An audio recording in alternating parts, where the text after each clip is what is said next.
Good morning. I'm Josh Constine, the former editor-at-large of TechCrunch and now a venture partner at early-stage VC firm SignalFire.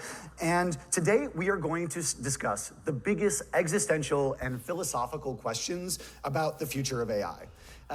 We're here to discuss the co-evolution of AI and humanity.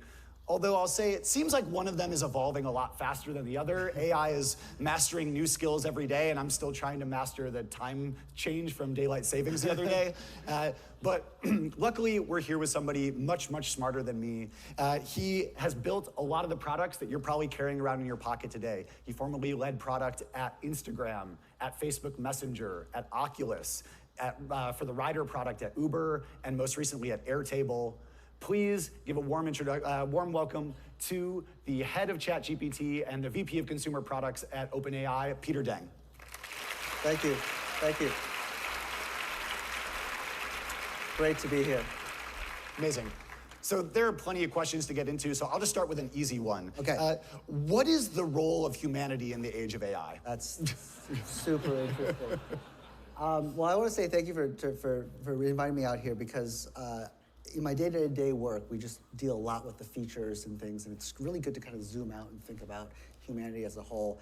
And just the last couple of days in Austin, being able to walk around and just see art, I think that there's so much that AI does for humans, and it actually deeply makes us even more human, if that even makes more sense, that just taking a step back and talking about it, I'm excited to just explore this with you today.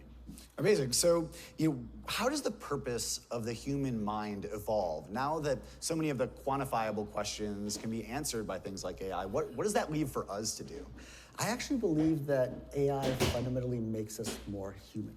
I think that if you take a look at AI as a tool, I see AI as a tool, it's a really powerful tool. It unlocks the ability for us to go deeper and explore some of the things that we're wondering about. So I think, one thing you could take a look at is kids. So you have kids? I do. I have kids. I think kids are the purest form of what it means to be human, right? And you take a look at your kids, and how old are your kids? 0 and 2.5. 0 and 2.5, those are great ages. And so for your 2.5-year-old, would you say that they ask questions sometimes, often, or all the time? I made a mistake of trying to train her to be a journalist, so we asked the 5 questions, like where, what, why, when, how, and why is her favorite, as every parent knows, and there's no end to it. There's no end to it. It's actually fun, it's a game to see if I can exhaust her before she's finished asking why questions. Yeah. Well, I have kids too, and I would say that my kids ask a lot of questions. They ask a lot of great questions, and I think fundamentally our minds are curious, and that's a good expression of it. And I think what AI does is it lets us go deeper and ask those questions and keeps on going. I'll give you an example of this. So just 2 days ago, I read an article that was on LinkedIn called "Because of ChatGPT, I Can Now Enjoy Shakespeare." And it was this really fascinating read. And I don't know about you, but when I was in high school learning, Shakespeare, it was a struggle, right? I would go home and read the chapters, and I wouldn't understand half the words that were being said. And I'd go to class, and between 1 and 2 p.m., go to English class, and the English teacher would have some lecture planned. But maybe I can squeeze in 1, maybe 2 questions that I was curious about the text. And now with AI, this person actually, just reads Shakespeare, has ChatGPT voice mode open, and just starts asking questions. Every question that he's curious about the scene, unearthing the character's intentions. That bit of exploration and what AI can let him do is just really powerful. I think that's fundamentally enabling us to be that curious human mind that we inherently have. He had a great word for this, which was ChatGPT is a perpetually, actually I can't remember exactly, but it's a tireless professor, right? Who's just there to answer any question and kind of let you go deep. That to me, I think is just like AI opening up more of what we fundamentally are curious about and being able to go deep there. Yeah, it seems like, similar when calculators came out, that kind of pushed us from just doing the rote math to the more artistic edges of math. And, now I think it feels like our time to figure out what is worth recalling. AI might be able to write a book, but we know what we should write a book about, and we know how to apply that book to the real world. And one of the things that I've been seeing is, do you feel like we are shifting in our role from being the answerers and the creators to more of the question askers and the curators? I think that shift might be happening. I think that might be happening, but I don't think it's a bad thing, right? And I think that like it is really interesting. Well, actually, if you take a step back, I think what's really interesting about AI is that it gives us this tool, this new primitive that we can start to build on top of, right? So calculator is a great example. So instead of spending time doing arithmetic, you can think about higher level sort of mathematical problems, right? And now, instead of spending time recalling every single fact, you have things like Google, or you have databases where the knowledge is there, and you can ask higher level questions. I have this theory that like there's this sort of a level of skill that humanity has, and that just keeps on getting pushed up and up and up with every sort of big technology, right? And I think this, with AI being such a foundational technology and such a curve-bending technology, we're going to be able to push our skill level up and up. I'll give you an example of this. I hate to talk about my kids so much, but I love my kids.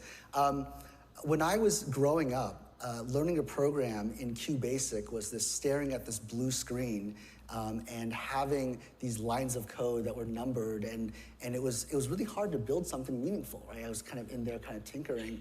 And now I take a look at my 9-year-old who's learning how to code with Scratch, and there's just these logical blocks that are graphical. They can drag around and start to think about programs at a higher level at a much younger age. That's super cool, right? And he's learning how to program before he learns how to type. Before, typing was a barrier. It was a prerequisite. So if you take a look at AI and how he's going to grow up and how all my other kids are going to grow up, they're going to have this amazing tool that's going to, from a very young age, give them a head start to think about problems at a much higher level. Yeah, I mean, it seems like there's always going to be a role for the masters within every craft. That you can put something into OpenAI, you can put something into ChatGPT and get an answer back, but unless you actually know your stuff, you're not going to know if the answer is right. You're not going to know what to draw from it, where to apply it. So it feels like even as we continue to excel in our abilities with AI, the role of the human person who really understands what they're talking about is still always going to be relevant. Yeah. But do you believe that this actually will free us up for the even higher level questions?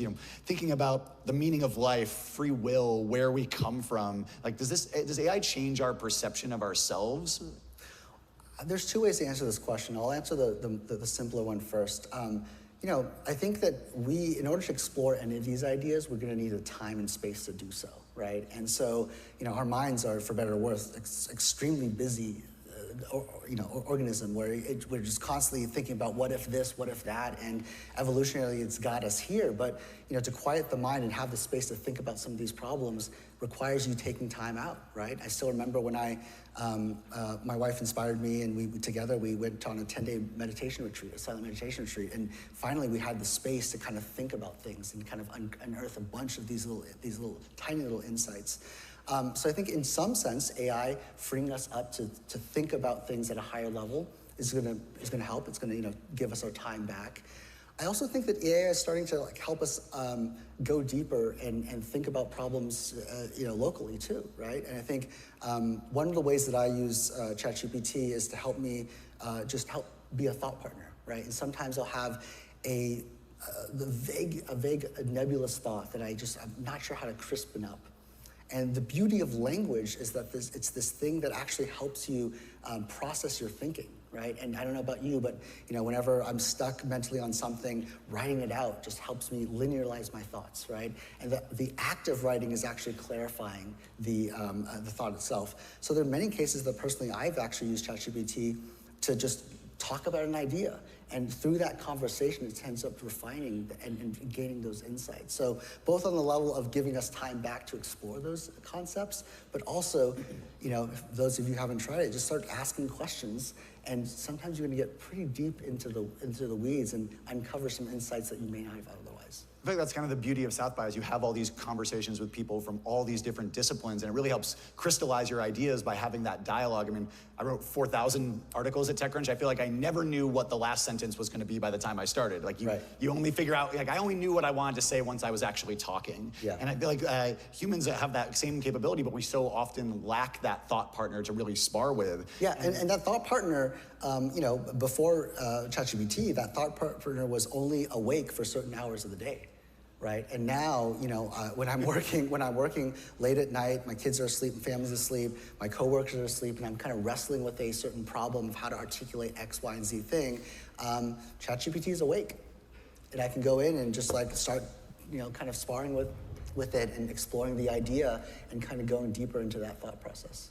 Yeah, it feels like we're kind of going from being the engine of progress towards to being the compass. Like, AI could be a teleporter, but it only matters if you know what your destination is actually supposed to be. And that's why I'm excited about us pondering these big questions, because I feel like for a long time we've tried to shy away from them. And like you said, work can be exhausting when you're working hard, just executing all day instead of maybe strategizing or using your higher brain. It can wear you out and leave you without the time to be able to ask those bigger questions. And I think Marx said that religion is the opiate of the masses. Maybe AI is the Narcan for the masses, to awaken us from this haze and make us face these really tough problems, because we finally will have the time to do so. It all depends on how people use it. And I think that's one of the beauties of how the flexibility of the technologies that people have found. And we've seen people use it for many different purposes. Amazing. Well, if you guys have questions, we're not going to do a Q&A on stage. I don't think any of you want to hear somebody else rant about their AI startup instead of actually asking a question, as you've probably seen at some panels. But if you do have questions, please tag them with hashtag South by Southwest AI, or you can tag me on any of the channels or social networks, and I'll try to answer or get back to you after the program. But I want to get back to sort of why you. Before going down a deeper transcendental rabbit hole, so why did you take this job? Like, to be real, you were early at Google, early at Facebook. You could have just called in rich. Like, you don't really need a job, my guy. But you are this incredibly humble, incredibly empathetic person. I've known you for over a decade, and so you don't really need the money. But so why take such a tough job? I got really, well, I didn't know you were going to ask that question, but thank you for saying that. I think it's just really important work, and I was really inspired by the mission of the company, right? Just being able to get to safe AGI, artificial general intelligence, and distribute the benefits to all of humanity.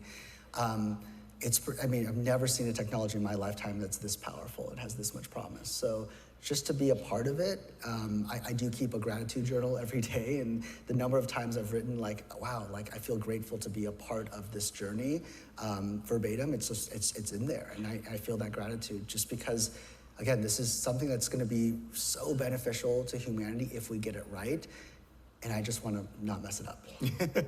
So, that's nice to hear, but you've, in the past roles, at things like Facebook Messenger, the goal was just make Messenger faster, make it feel more like a real human conversation. At Uber, it's just get people to their destination faster, more conveniently. They felt like kind of intuitive roadmaps. With such a fast-moving, totally open-ended set of products, how do you know where to focus? Like, what use cases do you want to prioritize building for? It's a great question. I think that is, and it's only, and the space that we can go into is only getting larger as these models get more and more intelligent, right? So it is actually a question that I grapple with a lot, and picking the right path, a lot of pressure to do that and do that correctly. I think that it's what my fundamental approach to this job and trying to help with the team and support the team is to take a look at sort of what humans have evolved to do for so long, and how do you actually learn from that and bring that out to life, right? So to give you an example, I think that when we built, a lot of people use ChatGPT for writing, as an example, or they use it for coding. And we're trying to look a little bit more into those areas of great, well, what is the right mental model to think about coding, right? Or writing, or analyzing data, and how can we assist them better in those ways? So I think that it's, with any product role, the goal is to basically remove friction from the thing that people want to do, and how can they get most out of that technology. And I think that that's kind of at the crux of it, the challenge. What do you think the world needs from ChatGPT? Oh, man. Sorry, I'm hitting you with the easy question. I know, it's great, it's great. I think that what the world needs is a flexible tool that lets them remove barriers from the goals that they have. And I think that's actually one of the most inspiring things about working on this product, is to see the breadth of use cases that people have. We've talked to a doctor who's used ChatGPT to help summarize new research coming out and learn more about it and ask questions of it to keep update on the latest advancements. We've talked to an artist who will take a picture of her paintings and then get critiques in real time and be really vulnerable and be able to create her art better, right? We've talked to folks who analyze data for a living at these companies who say things like, well, I was able to accomplish my task in 20 minutes and something that used to take me 4 hours, right? And so there's just a breadth of use cases that we're seeing. And I think the big challenge for us is to be able to, one, talk to as many users as possible, learn how they want to use it, and then try to make the product better for them. And I think that's part of the co-evolution, is that we put something out there that is broadly applicable, we see how people love to use it, and we try to make the product better and better and kind of follow where society wants to take it. So there's been this constant push forward in terms of productivity through technology. We didn't used to have email, now we have email. It doesn't seem like we do any less work because we invented email or we invented all these tools. Yeah. You talk about somebody who did something in 4 hours and now they do it in 20 minutes. Yeah. Do we get that time back? Do our employers just apply that somewhere else? Like, does it really make our lives easier, or are we just doing things faster so we can fit more work in? Well, I actually think that what's interesting is that it gives individuals that choice. And I think that is what's really empowering about some of the products that are coming out. I fundamentally believe that AI just becomes an accelerant to sort of what your vision is, right? Let's see, what's a good example of this? I was talking to someone at dinner just 2 nights ago who's like, basically has built a business of renting out GPUs for startups. And he was saying that I can actually build this business and I can just ask ChatGPT how to remote start a server. It's like, these are things that I would have to learn or have to become a sysadmin to do. And now I can do more because we have this tool that helps us advance it. So I think each individual will be able to do more, and it's up to each individual to figure out what do you want to apply that energy towards, right? But what happens to that sysadmin?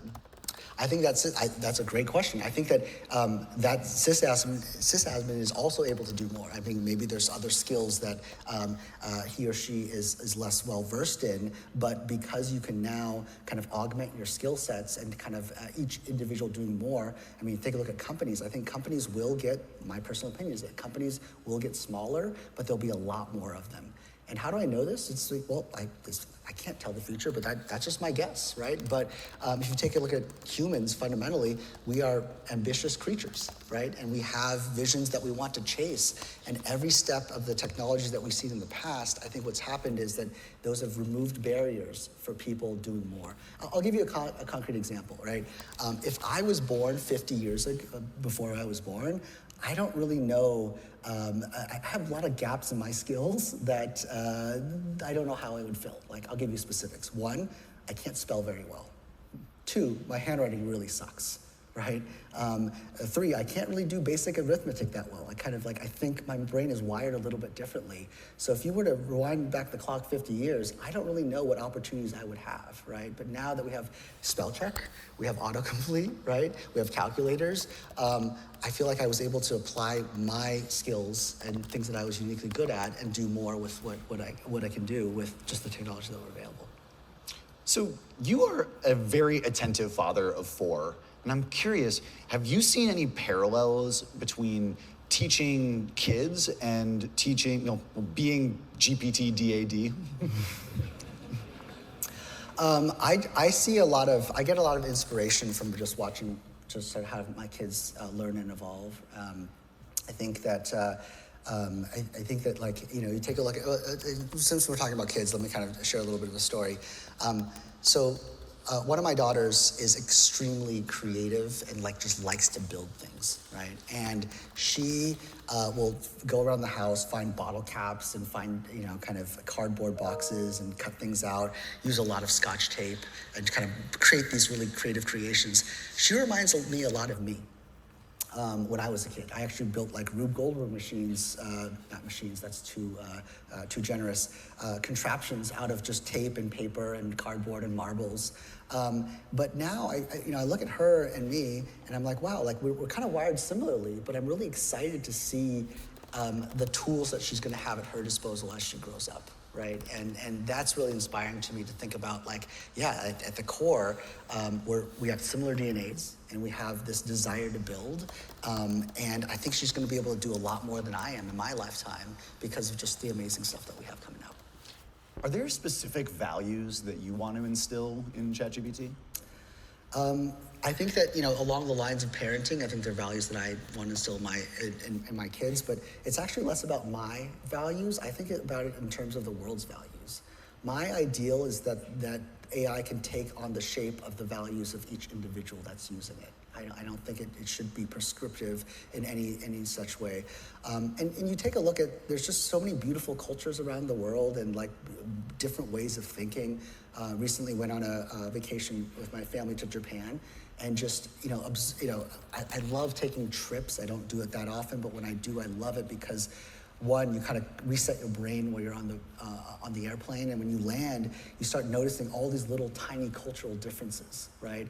And that's beautiful. That's a beautiful part of humanity, that different parts of the world, different cultures, and different people have different values, and that causes, this really meticulous culture around, the culture around meticulousness in Japan causes these really beautiful things to be crafted. That's awesome. So it's not about my values of what I want to instill. I would just hope that we're able to find some way to take the world's values and instill it into AI. Do you think that the fact that OpenAI is an American company certainly employs talent from all over the world, but our fund SignalFire recently, we ran a research report, and we found that the best AI talent isn't actually located at the Ivy League schools or even at the big tech companies. It's at companies like OpenAI, Stability, Midjourney, some of these incredible companies that are building the future of AI, these are the sort of new AI Ivy League. That's better to recruit from there than it is to recruit from the Ivy League schools themselves. But that does pose the question of, does that make AI built by OpenAI Americentric by nature? Like, does it take on our values as the default? Well, I can tell you that internally, we work with people all over the world. We have teams that talk to governments all over the world and try to really understand our users. I mean, take a look at, remember, the mission of OpenAI is to, benefit all of humanity. And you can't really benefit all of humanity if you're going to be Americentric, right? And so taking those inputs and listening and understanding bits and pieces of the culture very deeply, not just bits and pieces, but very deeply, I think that's how we build a better product and a better future, right? So. Again, it's just it's baked into the mission of the company. So do you not feel that there is some opportunity that the fact that this was made in America to push American liberal ideals, we built this, we get a chance to sort of export what we believe is democracy and freedom of expression and other ideals that we think we hold dear? Just from the inside, like, that's not how I personally view it. And like I said before, like, I would really love to find a way to kind of have AI take the shape of the values of each individual who's using it. That's the goal, right? But yeah, perhaps some of the steps we've taken today might have led to that. That is certainly not the goal. So obviously recently there's been a ton of news about all of the changes around the board of directors and everything around that. Do you feel like that's been a distraction from the pursuit of the values that OpenAI cares about? Or is it more a chance to align better with those values? Yeah, I got to say that, my team and I are kind of heads down on the work a lot. But I'm really glad to see some of the changes personally of just some of the updates and people who are joining our board. I know some of them personally, and they're just really great humans. So glad to have them on board. Has it felt like a distraction? Like, I mean, you guys have so much work to do, and personally, I haven't. I think that there's a lot of work to do, and we know exactly the roadmap that we need to execute on, and just we're inspired by seeing some of the new research coming out, and we want to find ways to bring that out to everyone. That's what my team's focus has been on. Can I give my wish list of values for OpenAI? Please, yeah. I kind of think that the best teachers in the world aren't always the smartest ones. They're the most empathetic ones. They're the ones that realize the idiosyncrasies of their students and adapt to them. And I think that's part of what you're talking about trying to align the values with whoever is using it. Yep. And I think with previous products like Facebook, you guys really tried to say we need to go by local laws, but also use international talent to help us make sure that our content moderation rules or whatever else are really in tune with the local norms rather than trying to export the international perspective. But I do hope that we can see OpenAI take on values like determination to find us the real answers, not to give us the cop-out of sorry, I can't answer that. Beauty to make us inspired. Like, sure, we could be reading utilitarian information, but if it can inspire us, I think that's even better. Honesty about its own limitations, telling us when, hey, I can't actually do this, or I might not be right, like a confidence interval on an answer to let us know, So, hey, we might want to actually go do a Google or a Perplexity search alongside the ChatGPT answer. Fairness, to hope that we do not repeat the past mistakes. Don't just take all the human data that's been on the internet, use that for training, and perpetuate stereotypes and biases. And a sense of stewardship, so that AI wants to look after us as humans, our society, and the earth as a whole. Like, do those feel like some of the ones that resonate with you? Those definitely do resonate. What am I missing? I think that there's something about, you might have said this already, right? But I think about seeking the truth and really kind of getting down to the actual facts, I think is a really important part of this. And I think also the other one is just being helpful. I think that with the more that we can make sure that technology is in service of people and sort of what goals we have and aspirations we have, I think that's going to be a better technology. Are there any use cases you're on like the cusp of trusting AI to do for you? Like, would you let it make a medical diagnosis for you? Would you let it defend you in court? Okay, well, let's take the court one first. So I hope I'm not required to defend myself in court, but if I were ever to be falsely accused of a crime. We'll get into that later. Okay, get that later. But I actually would absolutely like to have AI as a part of my legal team if that were the case. 100%. And I think that, just imagine a world in which you have, you have your counsel. Again, I'm falsely accused in this hypothetical scenario. Hypothetical. You have your counsel, and you have this assistant for the counsel that is just listening to the testimony and in real time cross-checking the facts and the timelines and being able to look at all the case law and the precedent and being able to suggest to that a human attorney, like, this is, you should probably ask this question, or, here is one way this might play out. How might you see this? I think there's absolutely human judgment involved, but that level of sort of superpower assistant is going to be really powerful. And so I would love to have that on my side of the courtroom. You asked about medical stuff. I think we're actually already starting to get there. I'm trying to think, we heard the story of a parent who was struggling with her child being in chronic pain for a long time, and over the course of 3 years, I think she saw on the order of 17 doctors, and no one really had a diagnosis. And one day, because of her persistence and the tool that she had available, she was able to feed all of the data into ChatGPT, and just ChatGPT suggested, hey, it might be this, and tethered cord syndrome was the suggestion. She went to a doctor, confirmed it, and got the surgery, and the child is doing much better. So I feel like you're talking about the cusp. I think that some of these things are already starting to happen. And that's really awesome to be able to enable a very, a parent who has this problem to be able to bridge her abilities in a way and solve a problem that's really kind of very important to her. I definitely feel like it's on the cusp of being able to write jokes, and I tried to have it help me write some jokes for this, so you know who to blame if you're not laughing. But also, I have used it for health uses, and it's remarkable. I texted my actual doctor, I texted One Medical, and I asked a tool called Dr. Gupta, and Dr. Gupta gave me the best answer of all of them, even though it's made by famous pharma price gouger Martin Shkreli. So I know every piece of data I put into it is being sold to the highest bidder, but it still gave me a better answer. So I think we're gonna have to come up with, handle some of those trade-offs of where are we willing to, maybe give up some of our privacy or be comfortable with, this data floating around there to get better answers. But there's also just amazing use cases. A bunch of our AI health portfolio companies at SignalFire, Codametrics is helping with health, medical bill coding for doctors. Payzen is making personalized payback plans so health care bills don't bankrupt families.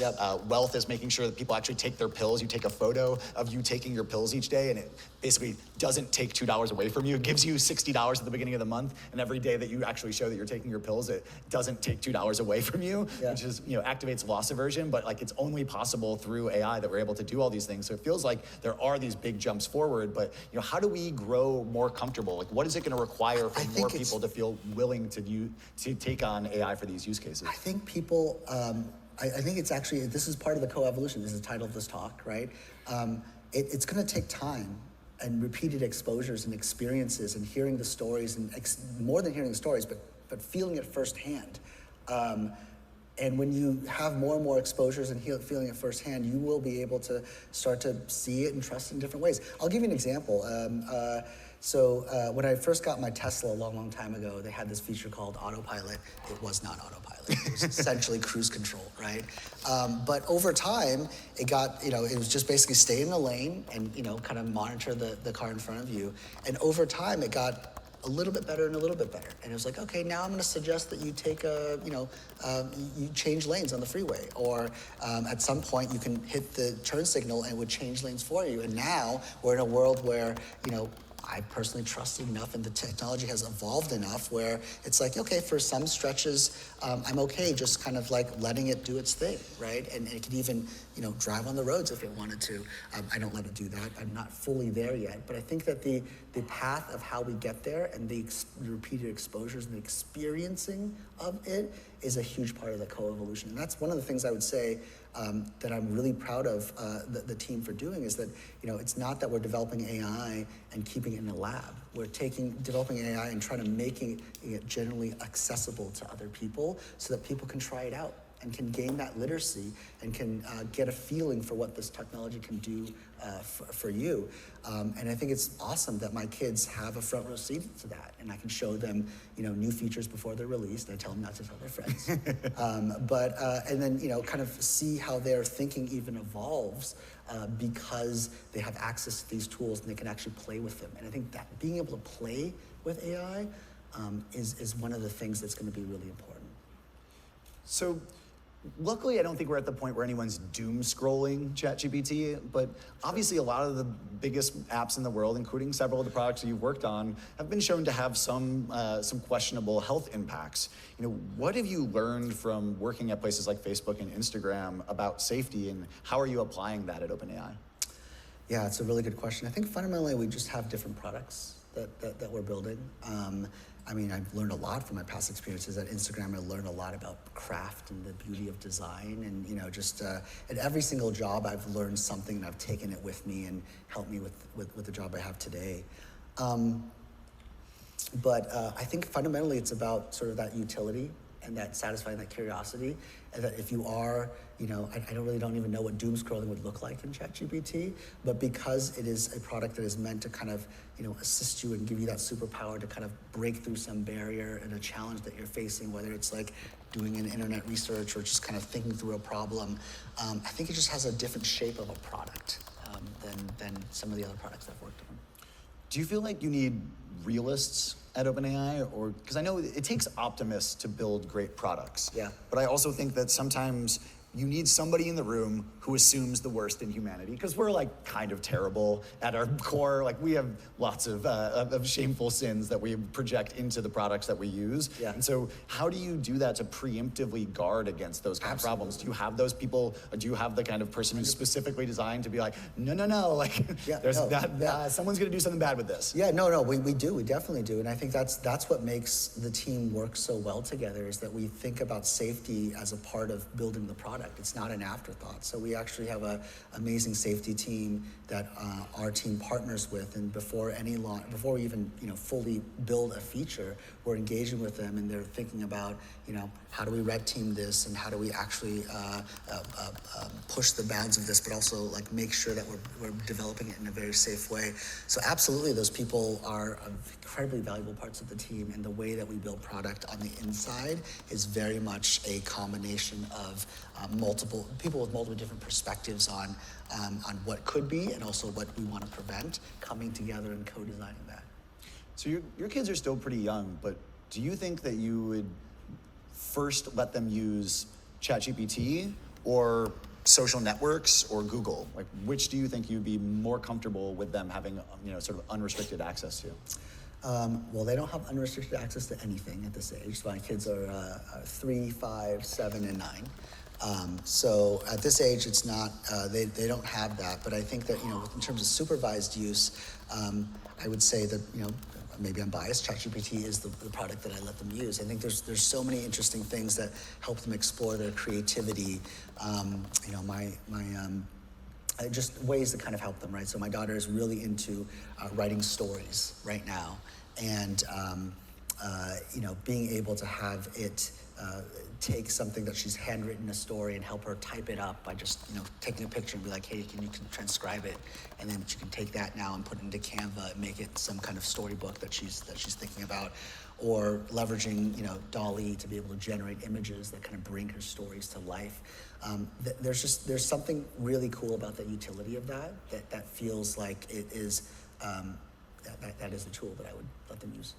So one of my biggest questions has been about how do we deal with not knowing if something was made by humans or made by AI? And does that even matter? Yeah, I think that's a really good question. I think that there are probably a short-term answer to that and then a long-term, which we can think about in those two ways. In the short term, I think it absolutely does matter, right? We're in an election year. It's really important to make sure that we have the authenticity of things that go out. OpenAI has made commitments to provenance and to be able to make sure that the images that go out are considering the safety needs here. But beyond that, I think in the future, I don't know if people will care. It's a genuine question. I don't know how we're going to feel about it, but I think we're going to find out as we move forward. I'll give you some examples that may, kind of tease at this question a little bit. Let's say you get a text from a friend, right? And it's a perfectly well-formed English sentence, right? How much do you care that autocorrect was used to help with one of those words? Or, you're a VC and you get an email pitch about their startup. How much do you care that maybe that person used Grammarly to help them kind of come off in a different way and just kind of be more professional, right? We're walking down the street here in Austin. I'm not sure how much we care that that billboard was used. Do they use Photoshop or do they not use Photoshop, or what tool do they use to create that creation? It's a genuine question. In the future, in the long term, I don't know how people will care, but I do know that if people will care, then it will be corrected for. And I think, an example of this, maybe this is kind of silly, is I'll use bread, right? There was a time when all bread was kind of baked by hand, and they were all artisan loaves, and then there's a whole thing that happened where you get like kind of Wonder Kids bread and kind of manufacture loaves, and there was a whole reaction to that, to be like, wait, I make sourdough, and this is like, we live in San Francisco, and there are places like, this place has really, really good bread, and it's made by hand. You can go in and see it and smell it, and that affects the experience. And so for those types of things, when people think it matters, I think it will be a thing. I do think that somebody should start the certified human label, like certified organic. It's a free business idea for all of you out there. But it does seem like, I think that personally for personal communication, for art where it's not obviously generated by AI, and for politics, I think we should have some kind of rules for disclosure, that people tell you that they're using it. Yeah.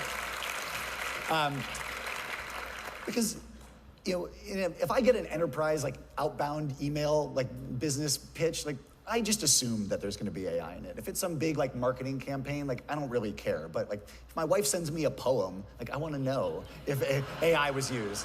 And honey, I promise all of my poems were absolutely but I do wonder if do you think that the laws are going to be fast enough to actually catch up with these kind of things, or do we need more emergent, societal norms? I think we should start with societal norms. This is what I meant with my long-term answer is if people care, then we should adapt to that, right? And we should make sure that the products should adapt to that. I think that the moral, it's interesting. I actually was talking to a photographer one day, a wedding photographer, randomly. I can't remember where it's on the ski slopes or something, and he was saying that one trend that he saw in his wedding photography in the past year was people grooms literally pulling out their phones and reading off of ChatGPT the vows. A friend of mine said it was the only rule in his wedding was nobody's allowed to use ChatGPT for that. Yeah, and I think, but that's a moral thing. That's kind of a socially enforced thing, and I think that's how it has to start, right? And then then it might bubble up into to rules and laws. But I think as a matter of disclosure and as a matter of just kind of integrity, I think people should individually, they should go ahead and disclose that. Well, South by Southwest has always been the digital culture makers, the trendsetters, so maybe we can all just start that, like, hey, if you're using it personally, tell people, and otherwise, like, use it wherever you can, experiment however you can, but when you're using it for politics, for art, for personal communication, disclose it. And I think other people will just trust you more because of that. Totally. So we have a lot of questions to get through, so we're gonna try to move a little quick. All right, let's go. All right, so let's talk about AI literacy. 10 years ago in schools, 20 years ago, they were trying to teach us how to do Google searches, how to, how to cite things, how to spot like phishing scams. How can we improve AI literacy to both equip people for the benefits, but also to manage the risks and limitations of AI? Yeah, I think it's a great question. I think that the best way to do literacy is to make it widely accessible. I think that's the biggest thing, and that's a lot of what I'm really grateful that our team is helping with, is to take some of the research that we have and put it into products that are accessible and try to release it as broadly as possible. Does that mean ChatGPT, the basic version, will always be free? There should always be a free version, absolutely. And I think that over time, as we make it more and more efficient to run, that we will bring more and more capabilities down to the free version. That's part of our mission. Our mission is to distribute the benefits to all of humanity. It just so happens that it costs a lot to kind of serve right now, but that is the goal, right? And I think literacy is, and again, it's so important that people, I think, play with the technologies out there, and getting a first-hand feel is just very different than hearing you and me talk about this on stage. And so that's what I would really encourage people to do. I mean, I think that free internet services, things like Facebook, things like Google, those are so important. The fact that you don't have to pay to use those means that billions of people around the world who could not afford to use them can, because in part they're subsidized by higher buying power Western users and businesses and advertisers that are using them. And I would love that if the enterprise tier of ChatGPT can pay for all of those other people. That's actually how we're thinking about it right now. That's beautiful. That's actually how we're thinking about it right now. So we're looking at it from it's all one big continuous funnel. There are people for whom on enterprises who use it and they unlock a ton of value for them, and they end up paying a price that is, commiserate with their use, but some of that value is able to then trickle down, and that's how we see it. So in some industries like mining, for instance, we've forced mining companies to pay to offset the environmental impact that they make. Mm-hmm. Do you think that if OpenAI is mining the internet, mining our attention, should it pay for some of the literacy programs? Should big AI companies like Microsoft be contributing to pay for literacy programs in schools so kids can learn, self-directed learning, how to spot deepfake scams, how to do prompt engineering, and how to hopefully future-proof their own careers? Yeah, absolutely. No, I think that we actually have some of those programs today. So there's a part of OpenAI that works with educators and figuring out how to best use AI. Going forward. I actually think on the topic of educators, that's one of the most inspiring uses of AI that I've seen, is when people are able, people who help people for a living are able to do their craft of helping people better. And we've seen a ton of teachers feeding in curriculum and be able to come up with custom lesson plans or custom quizzes. That saves time and lets those teachers kind of spend more time with the students. So when I asked my Twitter followers and what they wanted to hear about, deepfake scams was one of the #1 things that they were really concerned about. How are you thinking about that? Because everything from politics to international news to business events that affect the stock market to ransom scams, somebody calling me up with my mom's voice deepfaked and even her face eventually deepfaked, and to asking me, do you just remind me my social security number? Like things like that. How do we deal with that, and what are you guys doing to fight that? Yeah, it's definitely something we're concerned about. I think that the way that we've taken, the approach that we've taken to releasing our technologies is very kind of cautious and iterative, right? And so, we consider all of these cases, and we want to make sure that we are, when we're releasing things in the API, we're considering what safety implications there are. Like I said before, this is a part of how we build products on ChatGPT and for the APIs, and we think a lot about what are potential of the misuses, and that weighs into whether we launch something or not. I mean, the models themselves are actually, potentially more powerful than we're currently exposing, and some other startups might be exposing some of those things, but for us, we take that very seriously and trying to really be mindful and cautious of the features that we launch. So that brings up probably the biggest debate in AI, which is the acceleration versus deceleration debate. Some people think that we should be advancing as quickly as possible to bring forward the health benefits, tackle crises like the climate, and staying competitive with other nations and rogue groups. But others think that maybe we should decelerate to improve alignment, avoid unintended consequences, give time for laws and those emergent norms to catch up, and to hopefully retrain people and prepare people to avoid a wave of mass joblessness. So how do you think about the acceleration versus deceleration debate? Yeah, I think I'm kind of somewhere in the middle. I think with any new technology, there's going to be really positive use cases, and there's some things that we need to kind of really consider.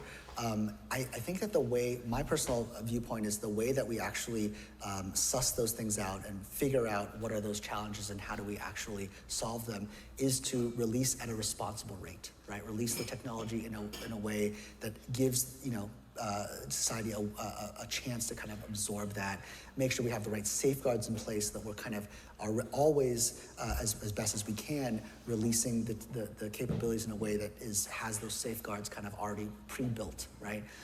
But I don't think that AI will be safely developed in a lab by itself without access to the outside world, because we as companies and just the industry are not going to be able to learn with society how people want to use it, what are all the good, but also what are all the areas that we need to kind of be very cautious about. So it sounds like you're in favor of speeding up development, but being cautious with deployment? Yeah, I think that's really eloquent. Yeah, because it feels like, I hope that when we see companies, Google has been a bit on its back foot since you guys launched ChatGPT, to be real, and it feels like they've been rushing products out the door, even just the latest stuff with Gemini. Gemini comes out, immediately there's all of these problems, they have to pull things back. How should we deal with companies when they do that? If AI makes a mistake, who is responsible, and what should happen? Should that AI model be changed or pulled back? Should somebody be, should the engineer be held liable? Should the company? Should you? Mm-hmm. Yeah, well, it goes back to that hypothetical legal question. Back to the hypothetical legal question. Well, it's a really, really good question. I think this is actually the reason why I can't speak for Google because I don't work there, but this is actually a great kind of way to look at our philosophy. We've been releasing, slowly things like DALL-E, very slowly, and into the world, and taking cautious steps every step of the way, and learning how to make sure that we can bake in safety and just kind of into our product before we release it much more broadly. So in a sense, that to me is a great example of how the iterative deployment has served us well. AI will make mistakes. Right, AI will make mistakes, and with any great technology, there's going to be some pros and some cons. But I think it's important that we kind of again release it and kind of almost titrate it out there, so that the mistakes that are made are one, we've already baked in some of the mitigations, and two, some are small enough where we can figure out, okay, oh, that's the adjustment that we need to make, right? So that iterative deployment sort of way of working, I think is going to serve us. I think that's my best bet of how we can kind of advance this technology safely. Well, I personally hope that consumers vote with their feet. If we see companies that are routinely moving faster than the safeguards that they're building, and they're constantly making mistakes, I think the only real solution is a market solution, which means that consumers have to vote with their feet and with their wallet and move to something that is being safe. And I agree with that, which is why I think that ability to kind of release the products and kind of see what resonates is so important, because it gives a chance for that market to correct. So IBM's chief commercial officer said that AI will not replace managers, but managers that use AI will replace managers who do not. So how do you think people can future-proof their own careers to ensure that they're not automated out of a job and stay relevant for the next 20 years? Yeah, it's a really good question, and it's a really smart of him to say, because there actually was a study made around productivity in AI. So it was published by the Harvard Business Review. Boston Consulting Group had three different, took the workforce and assigned to three different sort of treatment groups. One is they did not use AI. One is that they use ChatGPT, and then one is that use ChatGPT with training on how to use ChatGPT. And they proved in that study that AI was really beneficial. I think that they saw that time spent on tasks reduced by 25%. They saw that productivity went up by 12%. But one of the really interesting things that kind of speaks to your point, Josh, is they took the performers and put them into the sort of the top half performers, and then the bottom half performers, two different they cut the data in two different ways. And they saw that, I believe that for the top half performers, their output and productivity and quality increased by maybe 17%. But for the bottom half performers, they found that productivity quality increased by 43%. So what's really interesting about that study that tells me is that AI is actually a great equalizer, right? It's able to help people who, really perform better disproportionately if you're in the bottom 50%, and that's really awesome. That kind of goes and shows why it's, this person's quote is so spot on. And the way that I would say, when you said future-proof their roles, was that the question? I actually want to flip the question a little bit. Is I instead of thinking about future-proofing as this thing you have to resist, how might we think about how every person can accelerate their work with AI? Because really, the more that people are able to take these tools, get familiar with them, gain that literacy, use them, put in a spreadsheet and ask ChatGPT for insights of what the data says without having to write a SQL query or write kind of formulas. Finding ways to kind of, maybe putting in a document that you wrote and ask for a critique of that. People who are going to take the time to find ways to leverage AI for the work that they're doing are going to accelerate faster. So instead of thinking about it in terms of future-proofing, I would say, how might every person in this room and listening to this talk think about using AI to kind of get that extra boost? Yeah, I hope that people just constantly test the new tools, and I hope actually enterprises start to give experimentation budgets to their employees so they can go out, try all those tools. Yeah. There's too many for a CIO to be trying everything and figuring it out. They need to empower their employees to go and try everything and bubble up the things that work. I mean, even take a look at some of the institutions like ASU. We did a partnership with ASU where they are going to kind of give ChatGPT to more and more of their students, right? And that is a great way to expose more people to what the tools can do. So some of the trade-offs around AI and art, there is this amazing democratization of capabilities. I am a terrible illustrator. I cannot draw to save my life. I'm a writer by trade. Yeah. And now I can illustrate thanks to things like DALL-E. Yeah. But at the same time, how would you feel if your creative work was used to train AI? Yeah, I think that is a great question. What a great question. It's a deep question. I believe that artists need to be a part of that ecosystem as much as possible. Now, the exact mechanics, I'm just not an expert in, right?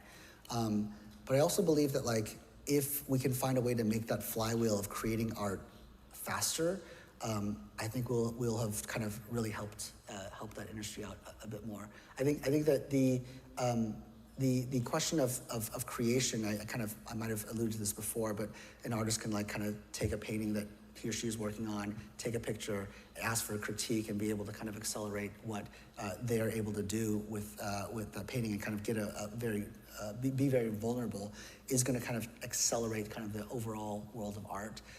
But your question is a good one in terms of how would I feel if my art was used as inspiration? I don't know. I would have to ask more artists, right? I think that in a sense, every artist has been inspired by some artists that have come before it, and I wonder how much of that it will just be accelerated with this. Do they deserve compensation? That's a great question. I'm hearing from the audience that they do. I'm hearing from the audience they do. Yeah, I guess you're saying we should ask the artist. Let's ask the artist. Let's ask the artist. Should they be compensated? Raise your hand if you think so. I think they should. Wow, actually, that was surprisingly few hands, so a lot of, gung-ho technologists out there. I appreciate that, though. Yeah. Okay, so how do you imagine the how do we, I think one of the most interesting questions right now was posed by actually the former interim CEO of OpenAI, Emmett Shear. He was raising questions about, if we keep strengthening AI while trying to keep it chained down, that seems like a losing battle. Eventually, it breaks free, it does what it wants, and we've trained it to be this powerful, but meanwhile, we've kind of, subjugated it this whole time. Do you think that there's a way that we can make AI feel kinship with us? I mean, we might not both be human, but we're the only thing close to intelligence in as many light years as we can think of in every direction. Like, doesn't that make us actually more alike than almost anything else that exists? And how do we project that sense of kinship onto it so it wants to not just, serve us, but protect us? Yeah, I think, part of his instructions to ChatGPT is to be a helpful assistant, right? And I think that is... But is an assistant the right thing? Yeah. Shouldn't they be a partner? I actually think that today people are already seeing it as a partner, right? And as and functionally speaking, that's already happening, Like there's a story I heard of a elderly physicist who, is yearning to kind of discuss sort of physics ideas with someone, but in his immediate community, he doesn't have that anymore, so he turns to ChatGPT and has these conversations and can go deep. I think effectively, some of these, the ability for you to talk through a tough problem with ChatGPT, effectively, it feels like empathy, but it's not fully there, but it acts like it. Right? But how do we make it feel that it really is empathy? Not just make it feel like it is to us, but it really does feel that. I mean, so this is a philosophical question. It's like, how would you define empathy? I mean, I think it's the sense that we are all part of something together. That your loss is not my gain. Yeah. And that we need to help each other, because otherwise the world is big and cold. We are tiny and brief in this universe, and so if we don't work together, we're losing out on our true potential. Totally, I believe that, and I think that is something that we have to find a way to, again, this go back to the answer I gave before around how do we find ways to instill the values that we have and instill it into AI so that it can kind of be a part of our co-evolution there. I define empathy a little bit differently, which was, I would say, it's like really feeling on behalf of others. I think functionally it can, the things that it says can actually feel that way, but the true feeling of the emotions, I think, is fundamentally human and something that you and I hold that's just going to be different about the technology. So I want to recap some of the amazing insights that Peter shared with us today. We were talking about what does it mean to be human now? Like, he thinks that AI actually makes us more human. It's a tool, and it allows us to deepen our curiosities. And we maybe had limited ways to ask questions, or tutors, or professors to work with. And now we have this perpetual professor, and it's going to help us ask those higher questions about our mortality, our state of being, state of consciousness, and where we came from. We talked about that. We are so busy; it's hard to answer those questions, but with that thought partner, that sparring partner, we can crystallize our own thoughts in ways that, like the salons of old, when you have really brilliant people talking together, you unlock new ideas. That hopefully we can do that with AI. We also talked about why you, and you talked about that. It's important work that you could have called in Rich, but it's important, and you are grateful for that, and it's maybe the most important job in the world right now. So I'm really excited that somebody who is an empathetic father is doing it, and that you see it as a way to assist. Like, what is its purpose? Is to assist us, help us learn our crafts better, like writing or coding, to remove friction, and to be a flexible tool to remove barriers, and give us choices with our time so that we can sort of ladder up the human ambition and figure out what we're really for. And you want it to take on the ideals of each user rather than projecting Americans or Americentric ideals, and make sure that it's trying to get us to the truth and trying to actually be helpful as its core values. But we need it to be able to help us cross-check things, like you would use it for legal uses, and it's already here for health. These aren't science fiction. This is the present. But we need to take our time, put the safeguards in first, and we need people to get more experience with it, more practical and hands-on experience, to make them not necessarily fear it. And we talked about the beauty of design matters, but safety has to be part of the earliest building blocks, and that hopefully, with ChatGPT, you would give that to your kids before Google or social networks, so that they they can explore their own creativity.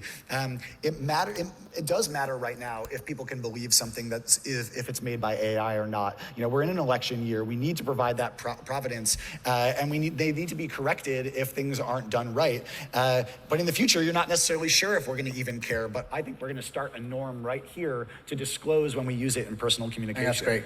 It needs to be widely accessible so that we can have more literacy. You say that ChatGPT, the basic version, will always be free, and I'm going to hold you to that. But I'm really proud to hear that people around the world will always have access. I appreciate that. Yeah, absolutely.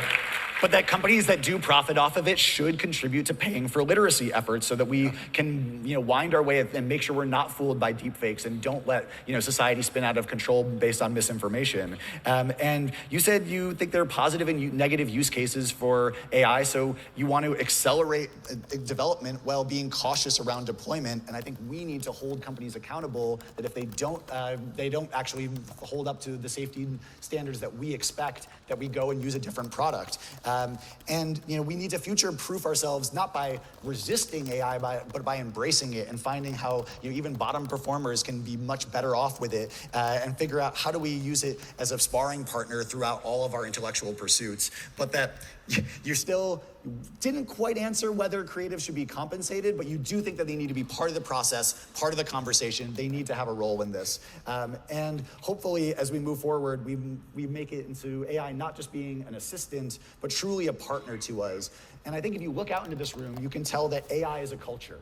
There were the beats, the hippies, the punks, and now the developers. There is a conception of self and expression that comes out of AI. It is transforming our institutions. It is the biggest, new culture of the internet since maybe the internet, or at least the creator economy. It is, giving the youth a sense of economic empowerment in a world of student debt and unaffordable homes. And that chaos, the surprise, the art that's inherent in it is what makes it something that so many people are attracted to. And so I hope that with our pliable minds, that no matter what age, we can try to keep up to date, keep current with what's going on, because there is such an opportunity to erode the barrier between the present and the future and make that present or that future arrive a little faster. Yeah. So as a final closing word, if you wanted people to walk away from this talk with one thing, one idea about AI, what would you want that to be? That was a beautiful summary, by the way. I think that was...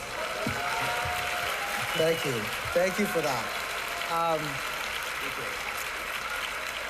You did much better than ChatGPT could have done to summarize my thoughts on that. I'll take on ChatGPT any day. That's good.